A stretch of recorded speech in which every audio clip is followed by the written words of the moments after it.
Hello there. Hi, and Hi thank there. you. Thank you for joining us today on Live with Vickie. Today's show is all about beating diabetes from a diabetic's perspective. Now, that's a different perspective from somebody who's got pre-diabetes or is just overweight or maybe gaining up on age. But Vickie is here to tell us all about why it's important for us to know about beating diabetes, especially if you've been diagnosed or if you have pre-diabetes and you think you might be going down that path. I remember going to a doctor's office and the doctor said, you know, you're right on a cliff. You can either jump off the cliff or you can turn around and go the other way. So thank you for bringing this to our attention today, Vickie. We really appreciate it. What do you have for us today? Well, just like you said, I'm going to talk about it from a diabetic standpoint. I am no health care professional. I'm just speaking to you from my perspective. I am diabetic. I held on to that pre-diabetic for a long time and ignored what the doctors were telling me and just life. Basically sometimes we get to a point where we just have so much going on we're not caring about ourselves, and so we hear the pre-diabetic, or we start putting on weight, or we start eating things out of stress, or whatever the case may be. It's just life. We get to that point, and then we cross over that line of being a diabetic.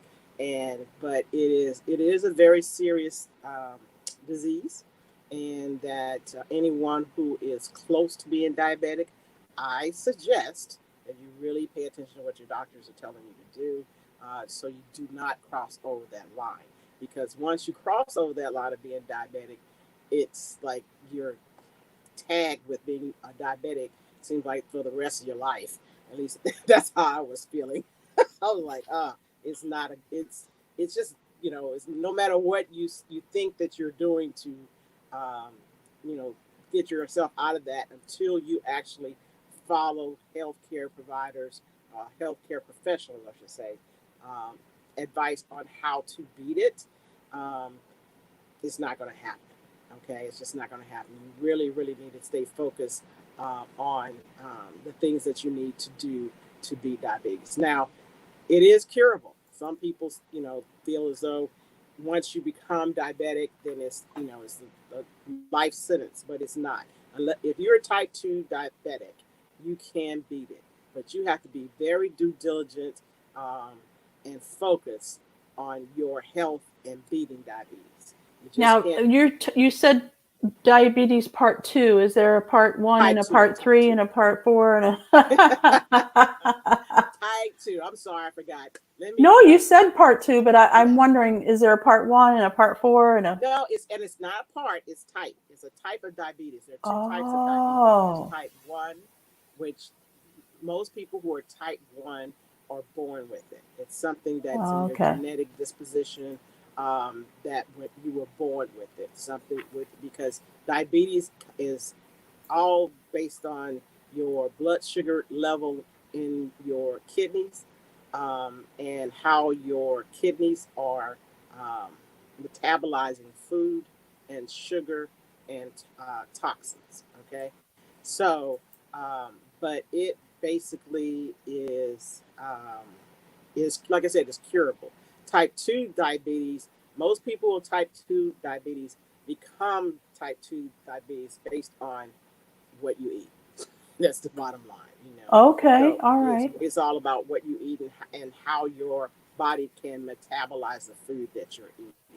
So So, Vickie, before you go on, I want to let the audience know because we do have quite a few people watching us today. I want them to know that they can ask questions and Vickie will answer. There is a little chat room, and all you have to do is type in your questions or your comments, and Vickie will go over whatever it is that you're concerned about today. So, don't forget about that. We are live on YouTube and Facebook, and then we also take that information over to all the podcast platforms.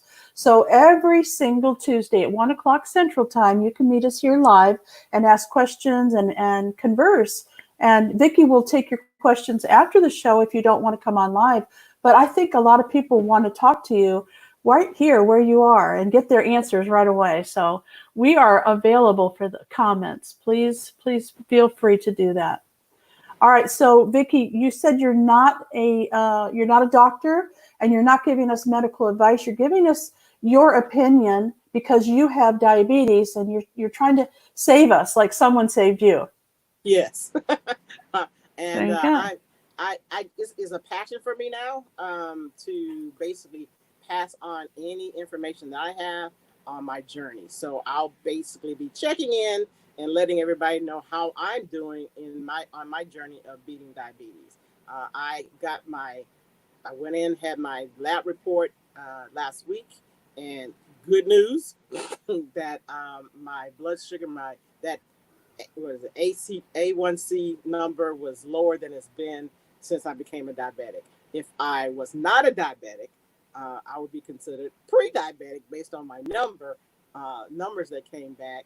However, since I was a diabetic, like I said, once you've been tagged diabetic, I don't care what your numbers are until they get under what they consider normal. You will always be a diabetic once you've crossed that magic number or that magic line of 7. That is the magic number as far as your blood sugar, I always get an A1C number.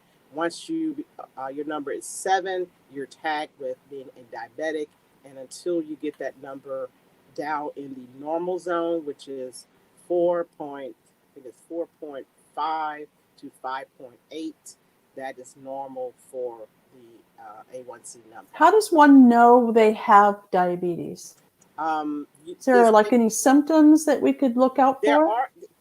There actually are symptoms. There, you know, when your kids, if you see with your children where they have dark, their neck is dark, dark rings in the back of their neck, that shows you that your children, not just children but adults as well, but that's a big sign that your blood sugar numbers are high. Okay. In the dark circles under your eyes, when you start seeing dark rings under your eyes, that also is an indication that you might not be diabetic at that time, but you are approaching diabetes. Okay, you're probably in the pre-diabetic category. Um, let's see what else. Now, if you're diabetic and you start getting little tingles in your hands and your feet, well, that you're diabetic. If you didn't know it, but at that time, you should know it because those are symptoms from being diabetic. Um, Trying to think. The biggest thing as far as visual signals is the darkness behind your neck and under your eyes. So those are the big signals. So if your children are showing that, you really should get them tested and start changing their diet, or listening to your professionals um, when it comes to that type of. Now, Vickie, you have a lot of clients who are elderly. Am I correct? Correct. Okay, so you are a Medicare professional. You help people who, when they turn 65, get on the right healthcare insurance and other insurance, I'm sure. Tell us, in your experience, what have you noticed about your clients? Can you tell, I know you said the dark circles, but is there anything that alerts you that they might need a checkup? They might need to get their blood sugar tested. Well, I will say this is when you are, most people are, there are 3 things that kind of like show you that diabetes is somewhere in your plan, plan ahead. And that is if you're taking high blood pressure, cholesterol medicine, um, that's kind of an indication you're going that direction. Uh-oh. Yeah. Unfortunately, that's the case. And that a lot of people fall in that category. They're especially when you're over 60. And I am 60. Yeah, I am now 60 now, so I guess that's why I'm really paying attention to all this. But the blood pressure and high cholesterol seem to be they go hand in hand with uh, di- diabetes. And so usually when I see someone that basically is on blood pressure or in cholesterol medicine.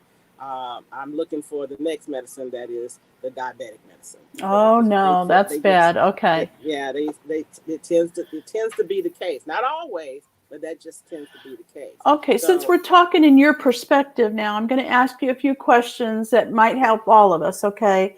So, as we start to age, especially after 60, and we start getting on medications like blood pressure and cholesterol medications, we should be aware that we're on the path. We're on that cliff my doctor was telling me about, and we can go the other way. Now, you've had this happen to you. Tell us your story about how you found out you were diabetic and what your doctor told you to do, and did you follow it? well, the answer to the last question, did I follow it? Obviously not, because I became a diabetic.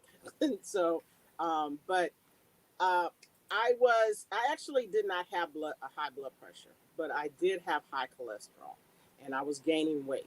I started, the path I took was gaining weight. And usually that, when people see people overweight, that's another sign, if you didn't know, that's another sign of pre-diabetic going in that direction, is when you start getting really overweight, obesity really is kind of almost hand in hand with being diabetic. Not always, because everybody is different, but obesity does tend to signal, and most healthcare professionals will see somebody who is obese and immediately go to think they are diabetic. But that's not always the case.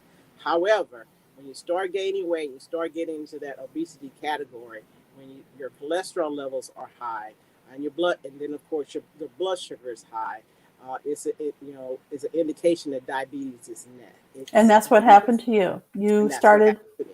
You started gaining weight. I started gaining weight, and my cholesterol went up. I did not listen to my doctor in telling me what I should not cut back on, and I continued living the life of a Roger or Raleigh or whatever, and was I think it's Riley, Life of Riley.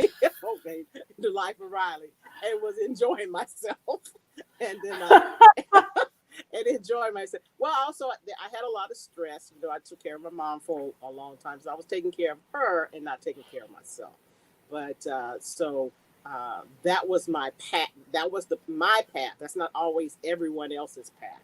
Now we want to really, so the path. I think everybody, can see the path.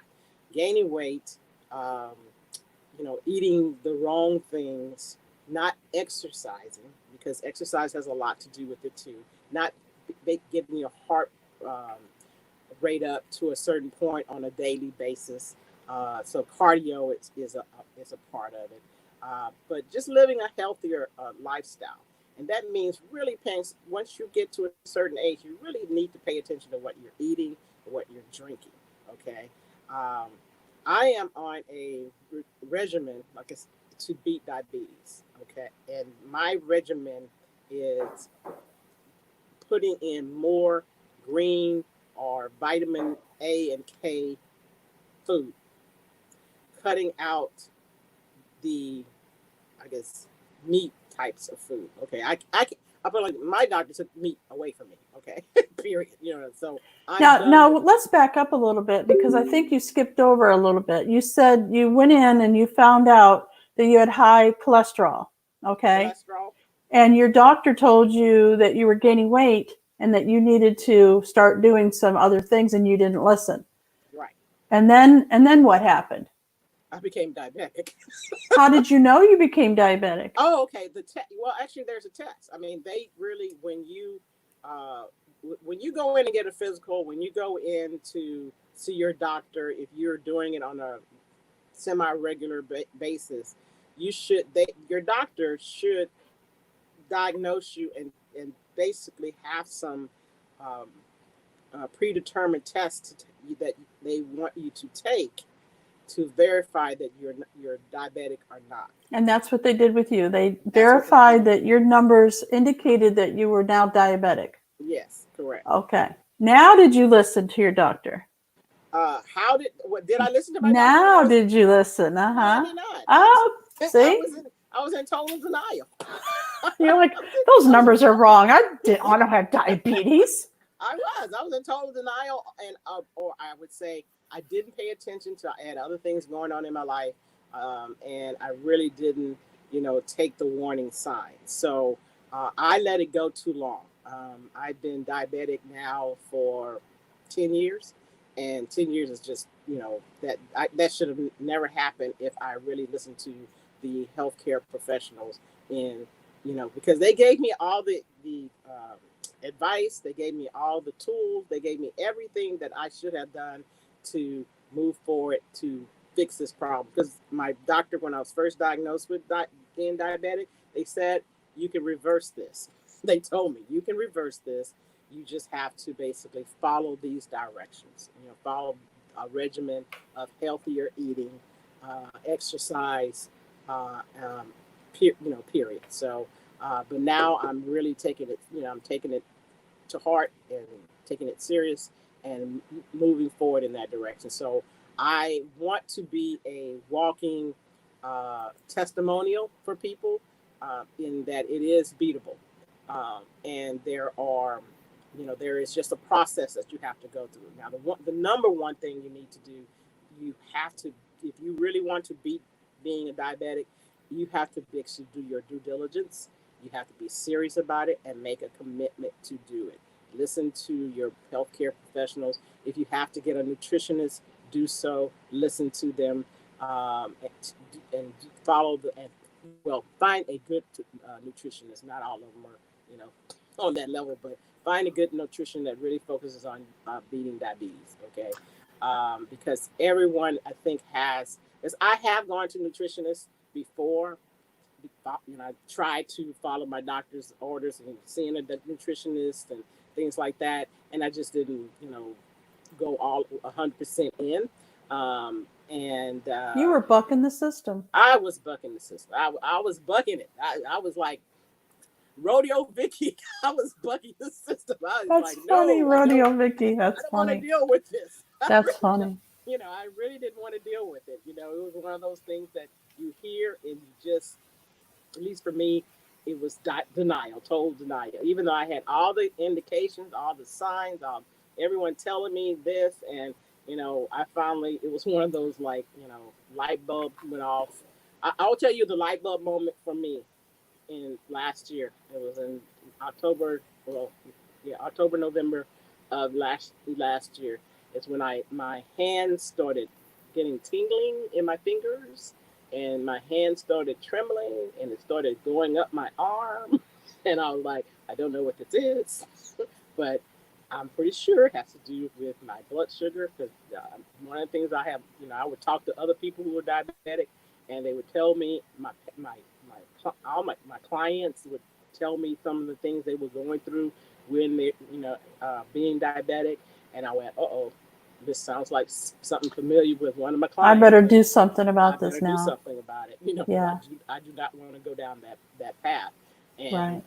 so I said, okay, enough is enough, and I marched myself in to a doctor. I marched myself into a nutritionist. I got advice from a friend who made some recommendations. So I actually see a nutritionist on a monthly basis. She's been guiding me in eating the right things, because food is a big, I would say, the number one part of beating diabetes is what you eat. It is truly, truly what you eat. So, Well, I'm glad you mentioned that, because I think a lot of us go into, oh my God, it's going to be so much work. I have to exercise and cook, and I don't have time for all that. What am I going to do? So I want you to explain to us how you made that commitment, and what kind of work is involved in it. Is it hard? well, it depends on what you consider hard, or Was it everybody is hard for different. you? It was in the beginning. I would say in the beginning it was not hard, because of the fact that I was very determined that my goals were this. I had written down my goals. I didn't want to be a diabetic. I wanted to lose 100 pounds by the end of the year. So that was one thing my nutritionist had me do, was write down my goals. And so the top two goals was what had to do with what I was going to eat, my intake of my food. And so she cut out a lot of things that I, said, nope, no more of that. And I said, okay, let's start tossing this out. No more of this, no more of this. And And most of it's common sense, don't you think? It's it the truly stuff that is you're common not sense. supposed to eat, the ice creams and the carbs, like crackers and cookies and all the stuff that we know, the Doritos. Come on, you're not supposed to Well, eat that, right? that's common sense. However, there However, it's more to it than just that. I mean, we can cut out of course, you're going to cut out the sugars and all the bad carbs and all the bad fats and things like that. But at the same time, there are other things that are just not going to help you in being diabetic. Dairy. After you hit a certain age, we really shouldn't eat dairy. I'm not going to say stop eating it, but we really shouldn't consume dairy based on the fact that it just really uh, it, dairy really keeps that fatty tissue within our. It doesn't help remove, I should say. how do you know that? Based on my doctors and nutritionists telling me that. And I've read. So you haven't actually seen any paperwork or any documentation about dairy? Because I think the reason I'm asking. That's what I'm saying. This is not coming from your healthcare. This is based on my healthcare providers and what they're doing for me. Right. Well, the reason I ask that is I do have a friend who continues to eat dairy every day, even though she knows that she's not supposed to. If I could give her some documentation that says, if you eat dairy as a diabetic, it does not help you. I would love that. That documentation is out there. I was just going to ask you, do you have anything for us to go look at? Do you have any links or anything for us to? I do. I have read it on a lot of health websites that discuss diabetes. So the information is out there if you want to go and find it. Okay. It's just that a lot of people are lazy or don't want to deal with it like I was. Right. I'm just telling you from right. my perspective. Sometimes we get a little lazy. We don't want to hear it, and we go into denial like I did. And it's just it's something that you do your research. It says don't listen just listen to only what I'm saying. I'm telling you from my perspective how I am going about doing it. There are going to be other ways you can, there are other people. I know others who have beat diabetes, and I've always asked them, oh, how did that happen? Whatever. And their answer was always, I had to change my diet. That really had to change my diet, So Okay. I just, it's really about what you eat. And like I said, dairy is one of the things that if you don't cut it all out, you should really lower what the amount, the intake that you have. And most people that I know above the age of 60 do not consume a lot of dairy. When you consume dairy, most people who consume dairy, it's usually in the form of what? Take a guess. Ice cream, yogurt, milk, No, cheese. cheese. Cheese. Oh, wonderful cheese. Cheese. Most people who consume dairy above the age of 60, it is in the form of cheese because cheese adds what? All that flavor. Tastes good. On our food. It just tastes so good on it tastes broccoli good. or, lasagna. Anything. A cheese Anything. sandwich is great. Exactly. Sandwiches or whatever. So cheese is a big dairy consumption, item that I had to give up. I wasn't a milk drinker or anything like that. I do like my, cream in my coffee, but most of it's non-dairy anyway. But I had to give up cheese because I was one of those who I could sit in front of the refrigerator with my glass of wine, slice cheese up and just consume it like a meal. That's how I became a diabetic. Wine and cheese. Wine and cheese. Okay. But you just have to really, like I said, you make a commitment to say, I don't want to be diabetic anymore. and just go through the process. Like I said, eating more greens, green More vegetables, green. not greens, but green vegetables, Green high vegetables. concentration of vitamin K and Okay. vitamin A. So, and cutting out some, the sugars, yes, the cookies and all those type of things. You're gonna have to let it go. You're gonna have to let it go. And you can make now. Like I said, I make cookies without all that. I make a batch of oatmeal cookies, apples, cinnamon, raisin oatmeal cookies without sugar, without your flour, your wheat flour, and everything. And they taste delicious. My brother, a big sugar person, he didn't know they were, for me. He just, and he said, He them said good. cookies. I like cookies. Give me He those came in and cookies. had half the plate. So, it's just, you can do it and still enjoy your food.